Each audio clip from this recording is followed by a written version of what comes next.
প্রিয় শিক্ষার্থীরা, সপ্তম শ্রেণীর চলবৃত্ত চিনি এই অধ্যায়ের 179 পৃষ্ঠার অনুশীলনীর 4 নম্বর অঙ্কটা একটু আমরা বোঝার চেষ্টা করি। খুব চমৎকার এবং ভালো একটি অঙ্ক।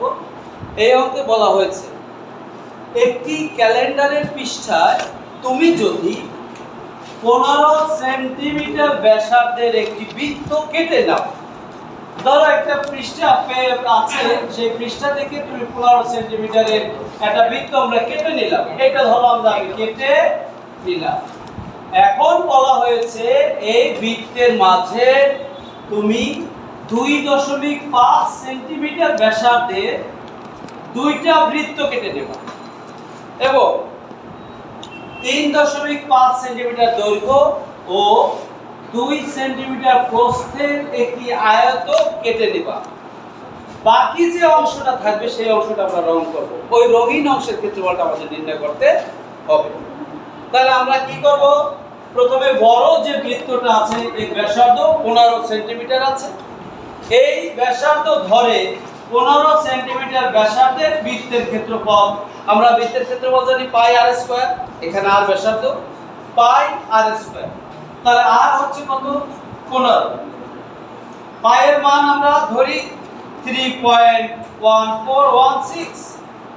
ক্যালকুলেটরের মাধ্যমে আমাদের এই মানটা আছে 706.86 বর্গ সেন্টিমিটার। প্রায় লিখতে হবে, কারণ পায়ের মান যেহেতু আছে তাই আমাদের এখানে প্রায় লিখব। এরপর আমরা আরো দুইটা বৃত্ত আছে। একটি বৃত্তের ব্যাসার্ধ হচ্ছে 2.5। 2.5 ব্যাসার্ধের একটি বৃত্তের ক্ষেত্রফল একই সূত্র, পাই আর স্কয়ার। তাহলে পাই আর কত? 2.5 হোল স্কয়ার বর্গ সেন্টিমিটার হলো। আমরা পায়ের মান বসালাম এবং এটাকে যদি হয় 25 কে বর্গ করলে হয় 625, 2 ঘরের পর দশমিক দিলে হয় 6.25। ক্যালকুলেটরের মধ্যে গুণ করলে আমরা পাই 19.635 বর্গ সেন্টিমিটার প্রায়। তাহলে এটা হলো একটি বৃত্তের ক্ষেত্রফল।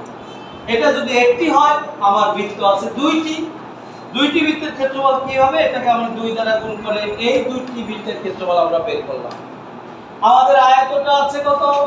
আয়তক্ষেত্রের দৈর্ঘ্য 3.5 সেন্টিমিটার, প্রস্থ আছে 2 সেন্টিমিটার। আয়তক্ষেত্রের ক্ষেত্রফল জানি দৈর্ঘ্য গুণন প্রস্থ। তাই আমাদের ক্ষেত্রফল হবে দৈর্ঘ্য গুণন প্রস্থ। 35 গুণন 70, 1 ঘর পর দশমিক বসালে 7 হয়, এত বর্গ সেন্টিমিটার।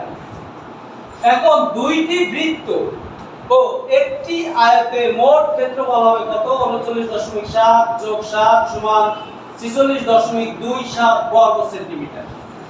তাহলে পুরো যে বৃত্তটা, এই বৃত্তের ক্ষেত্রফল আমরা পেয়েছিলাম 706.86 বর্গ সেন্টিমিটার এবং আমরা দুইটা বৃত্ত ও আয়তের ক্ষেত্রফল পেয়েছি আমরা কতটুকু?